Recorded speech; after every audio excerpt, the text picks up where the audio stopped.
Շատերը միանգամից ասացին լավ այդ ժամանակ խորհրդային միությունում բոլոր ուժային կառույցներում հատկապես նույնիսկ զինվորական գրքույկներում գրագրությունը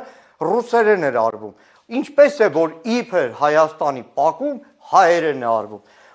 բայց համացանցը ամեն ինչի մասին խոսում է համացանցում կա այսպիսի հսկայական մի փաստաթուղթ Գործակալների հավաքագրման հետ կապված 83 թվականին KGB-ի նախագահ էր այդ ժամանակ կոչում Չեբրիկովի հրամանագիրը մանրամասնություններով եւ կան հսկայական փաստաթղթեր այս փաստաթղթերը այն բլանկներն են որով պետք է այդ հավաքագրումը տեղի ունենա բոլոր այս բլանկները պետք է գրված լինեին ռուսերեն